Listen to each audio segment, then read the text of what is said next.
예, 오늘 대망의 고린도전서 마지막 장이 되겠습니다. 긴 여정이었던 것 같아요. 짧은 책은 아닌 것 같은데. 그래서 그런지 모르겠지만 1장 내용이 기억이 안 나요. 1장에 뭐 봤지? 2장에 뭐 봤지? 3장에 뭐 봤지? 우리는 이 고린도전서를 함께 보시면서 또 많은 일들을 또 겪게 되었습니다. 예, 이 성경 말씀에 있는 그러한 말씀과 함께 많은 일들이 있었는데요. 무사하게 이렇게 마지막 장까지 오게 된 것을 감사를 드립니다. 오늘 그 말씀을 16장 보시겠는데요. 기도하겠습니다. 하나님 아버지, 저들에게 말씀해 주시는 놀라운 시간이 되게 하소서.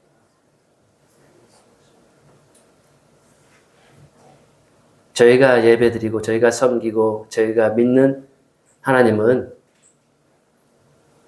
입이 있어도 말을 하지 못하고 귀가 있어도 듣지 못하는 하나님이 아니라 살아계신 하나님이시온즉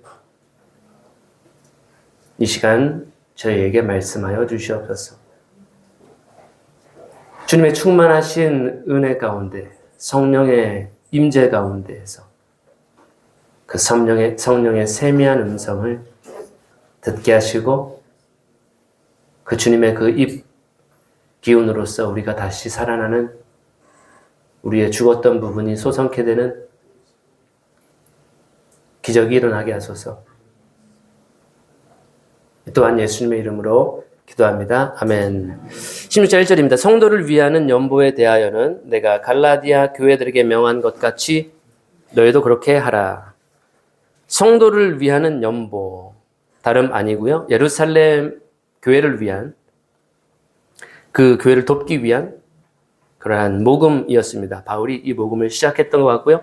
그래서 여러 전 지역에 다니면서 예루살렘 성도를 위한 그러한 모금을 했던 것인데 고린도 교회에도 마찬가지로 명했던 헌금이었습니다. 그 헌금 모금을 어떻게 해야 되는가?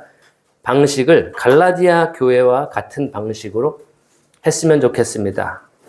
그게 어떠한 방식인지 2절에 보시면 매 주일 첫날에 너희 각 사람이 이익을 얻은 대로 수입을 얻은 대로 저축하여 두어서 내가 갈 때에 연보를 하지 않게 하라. 매 주일의 첫날에 열심히 손으로 일해서 번 것을 저축해가지고 그 모금을 준비하십시오 라고 하는 저축하는 방식. 지금 오늘날로 보면은 저희들이 일주일에 한 번 모이지 않습니까? 주일에 모여서 예배를 드리고 또 헌금을 하게 되는데 그러한 주일 헌금의 모습과 유사한 것을 볼 수가 있겠습니다. 그렇게 모인 자금을 이제 예루살렘으로 돕기 위해서 보내기 위해서 이렇게 했던 것입니다. 3절에 보시면 내가 이를 때에 너희의 인정한 사람에게 편지를 주어 너희의 은혜를 예루살렘으로 가지고 가게 하리니 만일 나도 가는 것이 합당하면 저희가 나와 함께 가리라. 3절 보시면은 믿을 수 있는 사람, 인정받는 사람에게 그 연보의 은혜, 그 위로금, 그 모금된 금액을 인정받은 사람을 통해서 예루살렘에 보낼 계획이다. 그때 바울 나 자신도 거기에 함께 하게 동참해서 유대로 갈 계획을 비춰주는 것입니다. 중요한 핵심이 하나가 있는데 뭐냐면 그 모였던 헌금 금액을 사도 바울 자신이 직접 예루살렘으로 가지고 갈 수 있을 법합니다. 왜냐하면 누구보다도 나는 신뢰할 수 있는 사람이기 때문에 나는 주님께 생명까지도 바칠 수 있는 그런 사람이기 때문에 저에게 맡겨주시면 제가 이거를 가지고 예루살렘으로 가겠습니다라고 할 법도 한데 굳이 너희의 인정한 사람에게 그 자금을 맡기고 예루살렘으로 보내겠다. 승인된 사람을 따로 세워서 물질로 발생할 수 있는 여러 잠재적인 문제들을 막는 지혜가 엿보입니다. 우리가 교회에서 회계를 할 때에도 자금을 운영할 때에도 이렇게 공개적으로 투명하게 행하는 그 방식처럼 사도 바울도 이 물질로 발생할 수 있는 여러 가지 문제를 지금 미리 막는 지혜가 엿보입니다. 우리가 교회의 활동들을 보게 되면은 물질로 인해서 문제가 되고 교회가 망하고 크게 사건이 터지게 되는 일들을 우리는 심심치 않게 보게 됩니다. 재물에 유혹이 되고 욕심이 생기고 붙잡히고 넘어져서 정말 씻을 수 없는 그러한 수치를 얻게 되는 일들을 많이 보는 것 같아요. 그만큼 이 재물이라고 하는 것이, 물질이라고 하는 것이 굉장한 힘을 가지고 있는 것 같습니다. 그래서 심지어 예수님은 그런 말씀하시지 않았습니까? 물질은 너의 주인이 될 수 있다. 우리가 이 물질에 이렇게 강박적이고 포기할 수 없고 난 물질 이걸 어떻게 이거 아까운 이러한 두 주인을 섬기지 않게 하기 위해서 어떤 목사님은 그러한 강연을 하셨대요. 거액의 헌금을 해라. 그러면 물질에 대한 더 이상 자유함 속에서 이 돈이 없어도 하나님께서 채워주시는 은혜를 경험하게 될 것이다라고 하는, 예수님도 그래서 이렇게 강조를 하셨습니다. 뒤에 준비가 됐나요? 누가복음 16장 13절에 보시면 지파인이 두 주인을 섬길 수 없나니 혹 이를 미워하고 저를 사랑하거나 혹 이를 중히 여기고 저를 경히 여길 것임이니라. 너희는 하나님과 재물을 만몬을 겸하여 섬길 수 없느니라. 뭐가 더 중요한지가 마음에서 갈리게 된다는 거죠. 물질이 더 중요한 사람과 하나님이 더 중요한 사람, 그 마음이 벌써 마음의 이 심사를 통해서 나는 물질을 더 중요하게 생각하는, 아니야 나는 더 하나님이 더 중요하지. 그러니까 난 하나님한테 가야 되겠지. 물질 그건 있다가도 없는 것이고 없다가도 있는 것이니까 난 하나님이 나의 주인이야. 난 하나님께 순종할 거야. 여기서 갈리게 된다는 거죠. 예수님이 이런 말씀을 하신 데에는 그만큼 재물이라고 하는 것이, 만몬이라고 하는 것이 사람의 위에서 군림할 수 있는 주인이 될 수 있다라고 하는, 주인의 위치가 될 수 있는 것이죠. 그래서 우리는 항상 우리 주인이 누구인지를 다시 한번 기억할 필요가 있습니다. 지금 우리가 사는 세상, 물질이면 다 되는 세상이죠. 물질 만능주의 속에 살고 있습니다. 예수님 때에도 똑같은 경우였던 것 같아요. 이거는 변하지 않는 것 같아요. 항상 재물로 이 세상은 돌아갑니다. 그래서 우리는 물질 의존이 아닌 주님 의존으로 살아가는 사람이라는 것을 잊으시면 안 될 것 같습니다. 5절에 내가 마게도냐를 지날 터이니 마게도냐를 지난 후에 너희에게 나아가서 혹 너희와 함께 머물며 과동할 뜻도 하니 이는 너희가 나를 나의 갈 곳으로 보내어 주게 하려 함이라. 마게도냐라고 하는 곳을, 내가 마게도냐를 지난 후에 고린도에 가겠다라고 하는 그런 계획인데요. 마게도냐는 굉장히 바울에게 의미가 있는 곳입니다. 2차로 전도 여행을 갔는데 다시 아시아 지역, 오늘날로 말하면 튀르키예 이런데 소아시아 지역으로 가려고 했는데 자꾸 길이 안 열리고 막혀요. 아니 왜 그런 거지? 하나님 저 좋은 일 하는 건데, 선교 나가는 건데 왜 이렇게 막으시는 건지 모르겠어요. 근데 저쪽 마게도냐 사람이 이리로 와서 우리를 도와달라라고 하는 그 환상을 보고 저기로 가야 되겠다라고 하는 결심을 하고 배를 타고 아마 가죠. 그 지역을 지나고 나서 고린도로 가서 과동할 뜻도 하다. 6절에 그것은 이제 겨울을 거기서 지내고 싶다라고 하는, 고린도가 그러한 겨울 지내기에 좋은 장소였던 것 같아요. 그리고 나서 다시 예루살렘 혹은 유대로 전송받았으면 좋겠다. 나를 파송 다시 해줬으면 좋겠다. 보내줬으면 좋겠다라고 하는 그러한 계획을 고린도 교회에게 전합니다. 7절에 보시면 이제는 지나는 길에 너희 보기를 원치 아니하노니 이는 주께서 만일 허락하시면 얼마 동안 너희와 함께 유하기를 바랍니다. 그래서 지나가는 길에 잠깐 고린도 교회 들렸다가 이 교회 성도님들 잘 지내고 있는가, 믿음 생활, 신앙 생활, 교회 생활 한 사람도 안 빠지고 지금 낙오되지 않고 열심히 잘 하고 있는가 잠깐 확인하고 떠나는 것이 아니라 오랫동안 그들과 함께 머물면서 얼마 동안은 유하고 싶다. 긴 시간 텀으로 그들과 교제하기를 원하는 그러한 의도를 비춥니다. 이것은 잠깐 우리가 만나고 헤어지는 그런 짧은 만남이 아니라 긴 시간 함께 많은 이야기를 나누고 같이 식사도 하고 같이 커피도 마시고 같이 잠깐 쉬러도 가고 예, 정원도 가고 뭐 놀러도 가고 이러한 긴 시간 동안 교제하고 싶다라는 그 의사이겠죠? 그만큼 우리가 사랑하는 사람하고는 3분만 만나고 저는 헤어지겠습니다. 이런 사람 없죠? 정말 사랑하는 사람하고 저는 딱 30분만 채울 테니까 지금부터 타이머 재겠습니다. 그런 사람 없죠. 사도 바울이 고린도 교회를 얼마만큼 사랑하는지, 그들은 문제투성이 교회였지만 얼마만큼 그들과 함께 하고 싶었는지 비춰지는 내용입니다. 이 마음은 우리 주님의 마음과 같지 않을까요? 저는 그렇게 생각합니다. 주님은 우리와 일주일에 1시간만 만나고 싶어 하시지 않을 거라고 생각합니다. 근데 어떤 경우는 우리는 1시간도 너무 길어요. 시계 자꾸 봅니다. 이거 언제 끝나는 거지? 아니, 2시간 넘었는데요? 아니, 하루 종일 하시려고요? 눈, 이제 아이볼이 돌아가고요. 눈이 막 위아래로 올라가고, 시계 보고, 여기도 보고, 예, 핸드폰 두들겨 보고. 예, 근데 예수님의 마음일 것 같습니다. 예수님은 우리와 일주일에 딱 한 번 만나는 거 원하실까요? 아니면? 매일 만나요. 매일.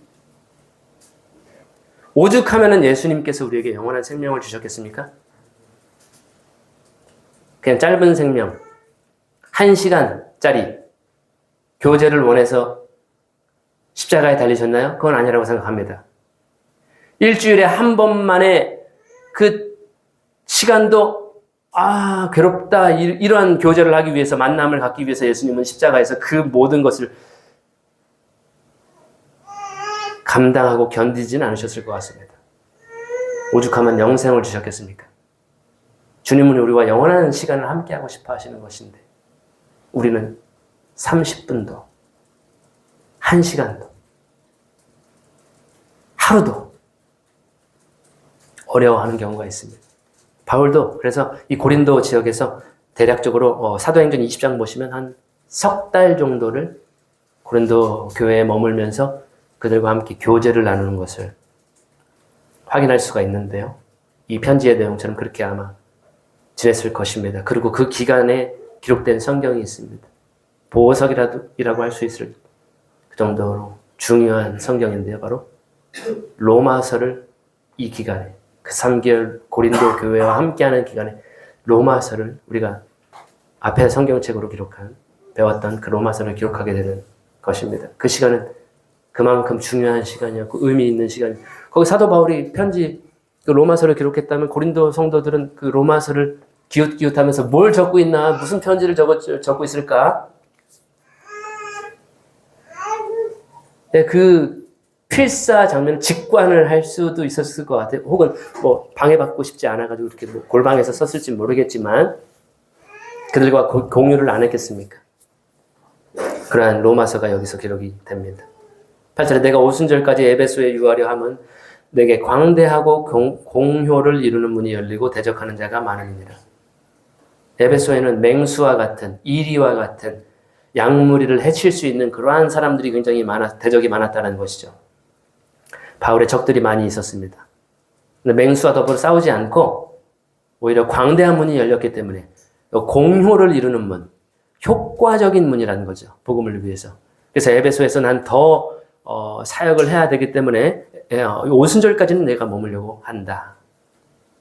항상 복음이 전파되는 곳, 하나님께서 역사하시는 곳에 방해와 맹수와 이리들이 많이 있다는 것을 겸하여서 우리가 이해할 수 있겠습니다.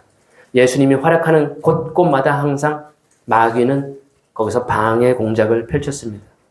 우리 삶 가운데 우리가 복음을 전하려고 하고 하나님의 말씀을 읽으려고 하고 복음을 전하려고 하는데 방해가 없을 것을 우리는 항상 준비하고 예비해야 될 것입니다. 그곳에 주의 백성이 많이 있을 수 있습니다.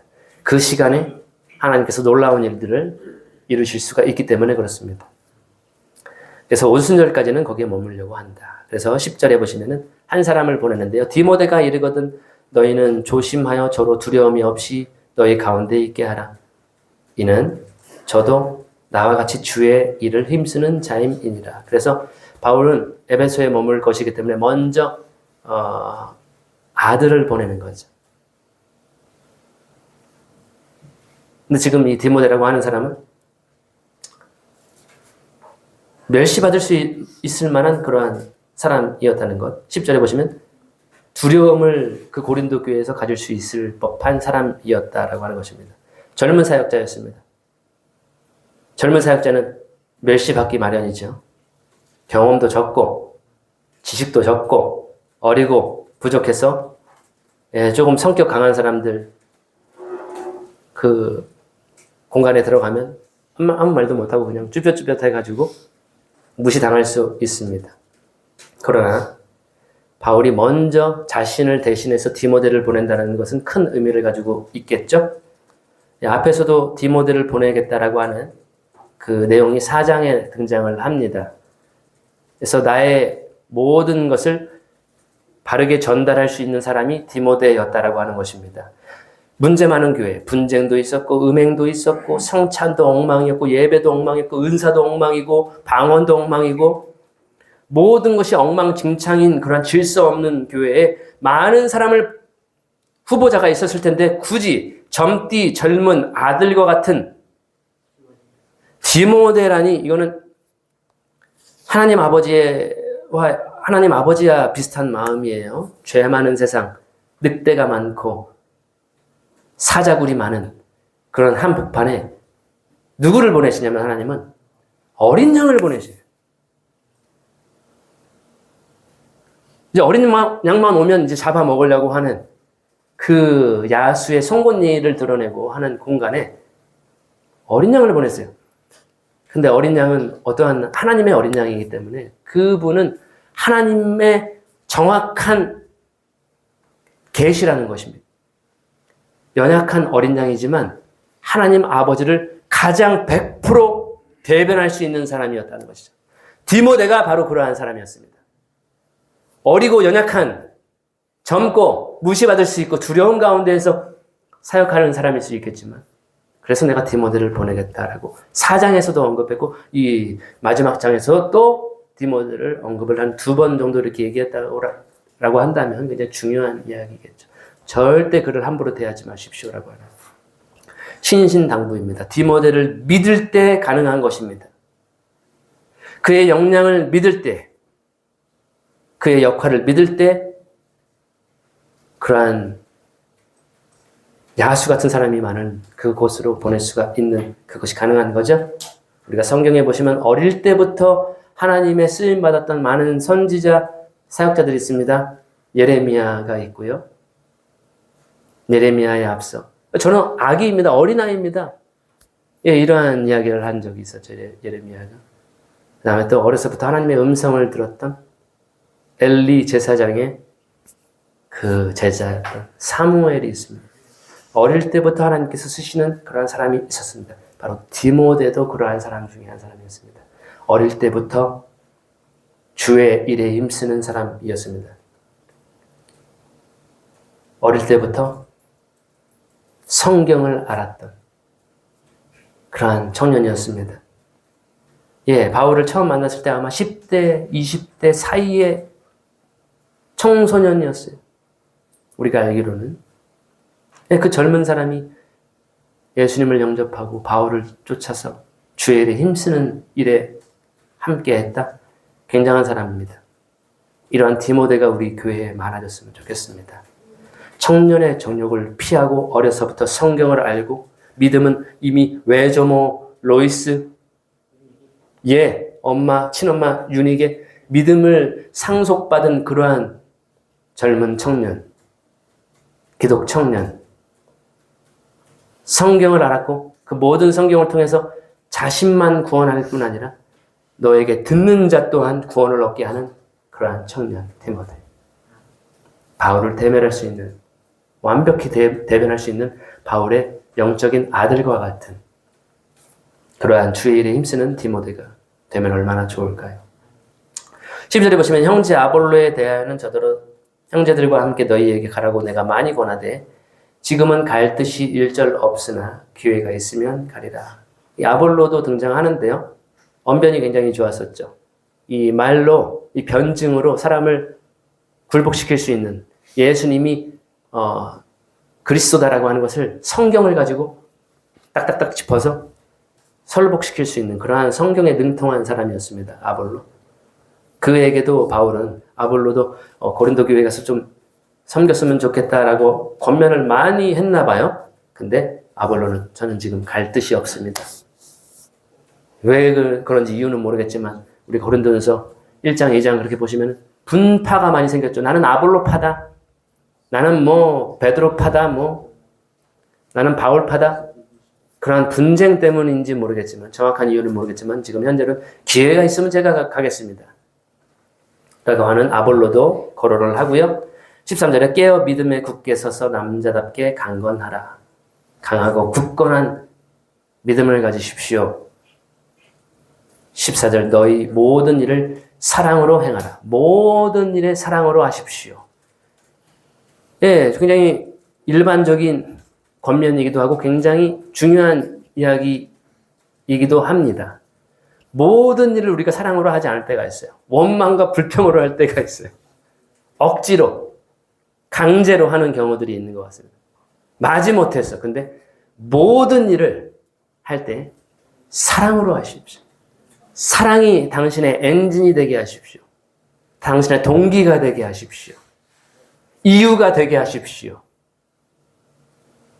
사랑하기 때문에 모든 일을 하는 것이죠. 15절에 형제들아 스데바나의 집은 곧 아가야의 첫 열매요 또 성도 섬기기로 작정한 줄을 너희가 아는지라. 내가 너희를 권하노니 이 같은 자들과 또 함께 일하며 수고하는 모든 자에게 복종하라. 스데바나라고 하는 집, 이 소개가 됩니다. 이 스데바나 하면 여러분 스테파노스라고 들어보셨죠? 스테파노스, 승리자, 어떤 그러한 어원을 가지고 있을 것 같아요. 근데 아가야 지역이라고 합니다. 고린도 지역이거든요. 그 고린도 지역의 첫 열매였다. 그 집이 소개가 됩니다. 그리고 이 스데바나의 집 사람들과 또 함께 일하며 수고하는 사람들, 어떠한 일에 작정했냐면 성도 섬기기로 작정한 사람들. 하나님의 성도를 섬기는 것 좋아하는 사람 있나요? 근데 이 사람들은 성도를 섬기는 일에 중독이 된 듯한, 난 이거는 평생 해야 될 거야. 아침부터 저녁까지 난 성도 섬기는 일, 사랑하는 일, 봉사하는 일, 거기에 작정된 사람입니다. 우리는 이러한 사역과 헌신과 봉사, 내 평생을 어떻게 하나님 앞에 아름답게 드릴 수 있을까? 성도를, 교회를 섬기고 성도를 섬기고 사랑하고 아껴주고 연락하고 교제하고 여기에 작정하면 얼마나 좋을까요? 교회 사람 일부만 난 그런 작정은 하기 싫고요. 성도를 섬기는 게 뭐가 재미가 있습니까? 스데바나의 집, 이러한 사람들에게 복종하십시오.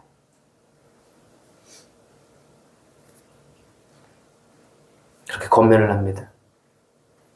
17절에 내가 스데바나와 브드나도와 아가이고에 온 것을 기뻐하노니 저희가 너희의 부족한 것을 보충하였음이니라. 저희가 나와 너희 마음을 시원케 하였으니 그러므로 너희는 이런 자들을 알아주라. 스데바나, 브드나도, 아가이고, 실명이 거론이 되어 있는데 성경에 자주 등장하는 이름은 아닙니다. 그래서 바울의 마음을 시원케 해줬던 사람들이고 고린도 교회의 마음도 시원케 해줬던 사람이고 고린도 교회의 부족한 것을 보충해주는 그러한 일꾼들이었습니다. 이들을 알아주라, 인정하라는 것입니다. 인정해야 하셔야 됩니다.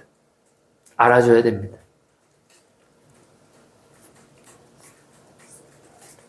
그러한 당부고요. 19절에 아시아의 교회들이 너희에게 문안하고 아굴라와 브리스가와 및 그 집에 있는 교회가 주 안에서 너희에게 간절히 문안하고 친숙한 부부 일꾼의 이름이 또 등장했습니다. 고린도 지역과 뗄래야 뗄 수 없는 그러한 브리스가와 아굴라죠.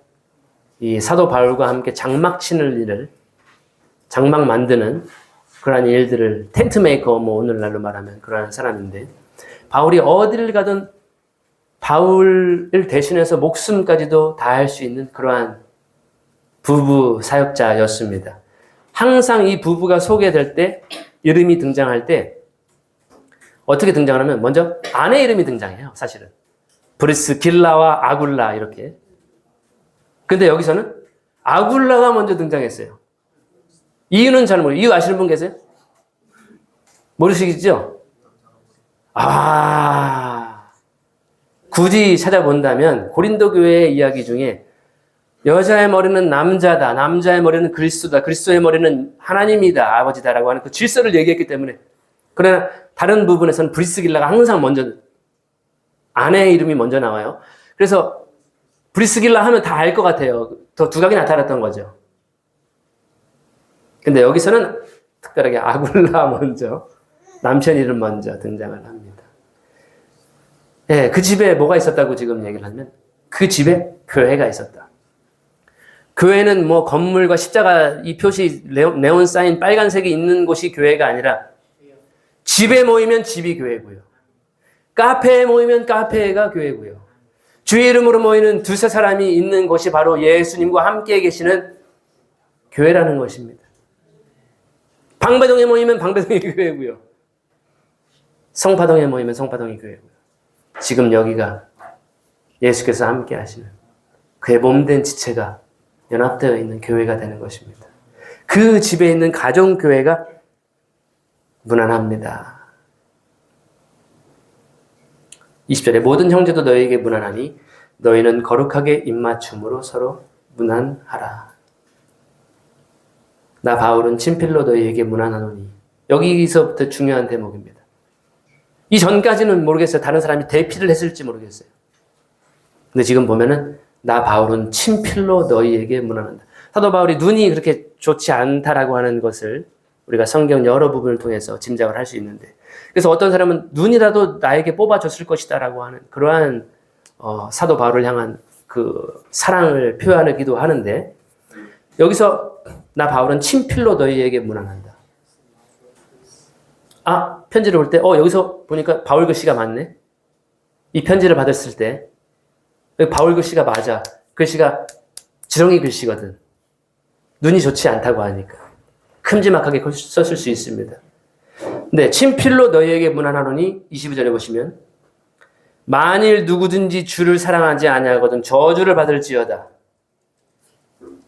주께서 임하시느니라. 주께서 임하시느니라. 마라나타 많이 들어보셨죠? 이게 마라나타거든요. 아니, 지금까지 굉장히 감동스럽고 이렇게 뭔가 뜨뜻하고 따뜻하고 훈훈한 이야기로 쭉 썰늘이 오는데 21절에 나 바울은 친필로 여러분에게 무난합니다. 갑자기 무거운 말을 하는데요. 좀 엄중한 말을 하는 것 같아요. 주를 사랑하지 아니하거든 저주를 받을지어다. 저에게 있어서는 굉장히 극적인 전환인 것 같거든요. 먼저 굉장히 큰 충격을 주기 위한 그런 어떤 문체가 아닌가. 굉장히 놀랍고 무서운 말을 마지막에 합니다. 앞에서는 13장 여러분들 너무나도 유명한 장에서는 사랑은 오래 참고 사랑은 온유하며 시기하지 다투지 교만하지 투기하지 이런 얘기 사랑 얘기했는데 갑자기 목회자 입에서 이게 무슨 말인가. 축복만 해도 지금 위로의 말만 해줘도 지금 시원치 않을 판인데 갑자기 누구든지 주를 사랑하지 않으면 저주를 받을지어다. 이 목회자가 이런 말 하면 돼요? 안 돼요? 돼요? 굉장히 믿음이 좋으신 분인데 목회자가 이거 교단에서 이런 한국에서 만약에 이런 이야기를 하면 저 목사님 설교를 못 듣겠다. 축복도 모자란데 지금 내 삶에 저주를 해? 너나 저주받아라 이러면서 교회를 아마 떠날 것 같은데 이런 말을 하는 이유가 뭘까? 저는 고민을 많이 해봤습니다. 갑자기 왜 바울은 이러한 말을 할까? 헬라어로 주를 사랑하지 않으면 저주를 받을지어다. 이거는 아나테마라고 하는 헬라어입니다. 하나님의 처신에게 맡기겠다라고 하는. 그런데 오늘날로 이렇게 의역해서 들어보면 당신은 저주를 받을 것입니다. 하나님의 손에 당신을 맡길 것입니다. 아나테마, 그 다음에 마라나타, 주께서 임하실 것이다. 주께서 임하셔서 당신을 저주하실 것이다 라고 하는 그러한 굉장히 당황스러운, 주를 사랑하지 않는 것이 이렇게 위험한 것입니다. 주를 사랑하지 않으면 심판받는다는 말입니다. 주를 사랑하지 않으면 마라나타 안 써있죠? 우리 성경은. 근데 주께서 임하시느니라, 이것이 번역한 거예요. 우리 말로. 그것이 헬라어로 보시면 마라나타, 킹 제임스 성경 보시면 아나테마 마라나타 이렇게 되어 있습니다. 마라나타 좋은 말인 줄 알았는데 어떤 사람에겐 좋은 말이죠. 주께서 임하시는구나. 주를 믿지 않고 하나님을 알지도 못하고 거짓말하고 그런 사람들에게는 마라나타는 주께서 임하시는 시간이 되는 것입니다.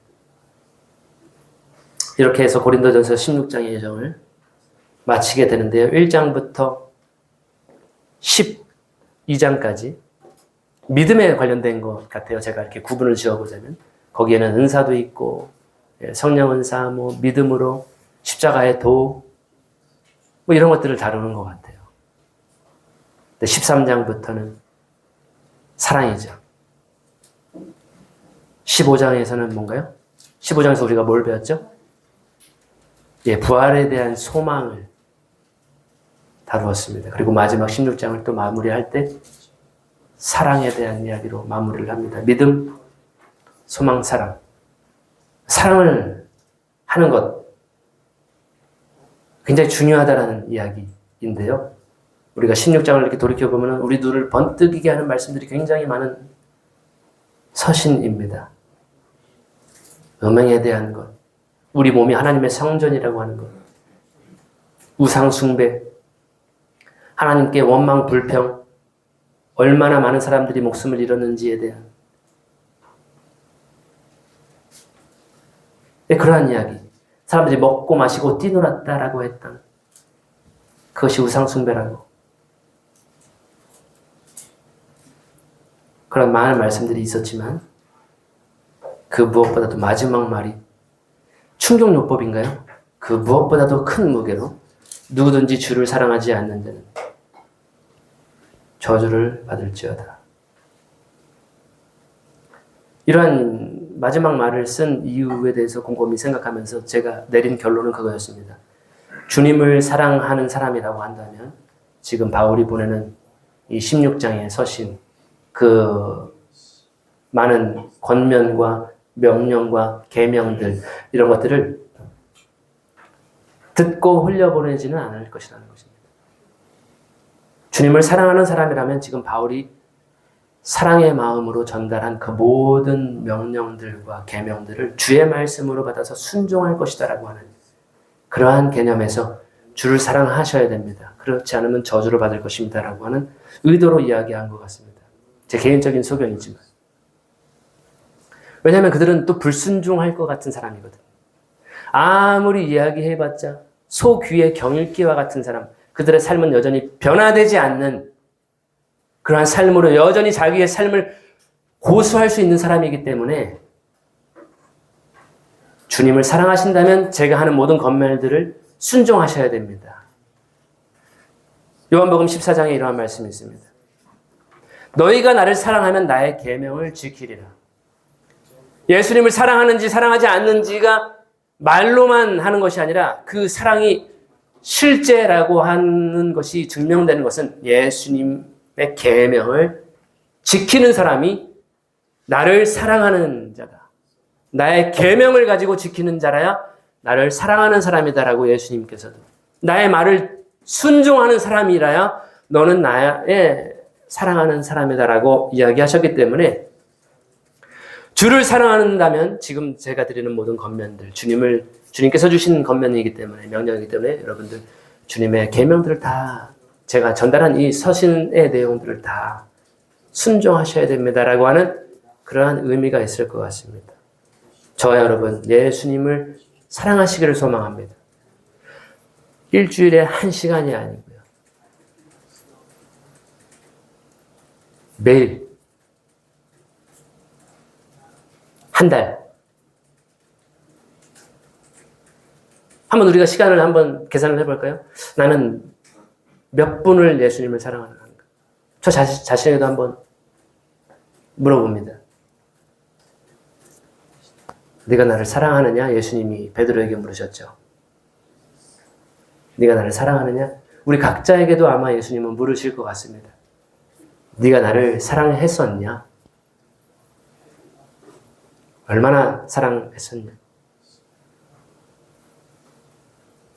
나는 너를 영원한 사랑으로 사랑한다. 영원한 시간 우리가 함께 하자. 그것이 예수님의 사랑입니다. 그러한 예수님을 이전보다 더욱 사랑하시기를 소망합니다. 전혀 해내는 것이 없어요. 근데 왜 이렇게 싫어하는지 모르겠어요. 육신은 예수님과 시간 보내는 것을 왜 이렇게 싫어하는지 모르겠어요. 바울은 그래서 내가 내 몸을 쳐서 복종케 한다. 일어나, 바울아. 성경 펴. 기도 안 해? 이렇게 스스로에게 매질을 하지 않았을까? 예수님이 얼마나 너하고 대화하고 싶어 하는데 바울아, 너 정신 차려. 밥상 차려. 예, 그러한 이야기를 하지 않았을까? 23절입니다. 주 예수 그리스도의 은혜가 너희와 함께하고 나의 사랑이 그리스도 예수 안에서 너희 무리와 함께 할지어다. 예, 이렇게 해서 우리 고린도전서 16장이 끝나는데 결국 바울은 디모데를 보내게 되죠. 그러고 나서 많은 사건이 있었을 것 같아요. 그들이 디모데의 말에 순종했을까 안 했을까? 그 어리고 어린 바울의 대변자라고 아들과 같은 사람이라고 하는 그 젊은 사역자에게 고분고분 바울의 말을 순종했을까 안 했을까? 그런 것들은 이제 우리가 고린도후서를 또 이어가면서 보시면 좋겠습니다. 말씀대로 23절에 주 예수 그리스도의 은혜가 우리와 함께 하기를 원하고요. 또 주님의 사랑이 그리스도와 함께 우리 무리 가운데 함께 하기를 바라면서 이 16장의 말씀이 막을 내리게 됩니다. 기도하시겠습니다. 하나님 아버지, 주신 말씀에 감사를 드립니다. 누구든지 주를 사랑하지 아니하면 저주를 받을지어다. 저희들은 이 말씀을 주님의 사랑의 초청으로 듣습니다. 왜 우리는 주님을 사랑하기보다 다른 것을 많이 사랑하고 저 자신을 많이 사랑하고 자기 사랑에 항상 집중되어 있고 이웃을 사랑하기보다는 주님을 사랑하기보다는 왜 다른 것에 우리가 마음을 빼앗기는지 모르겠습니다.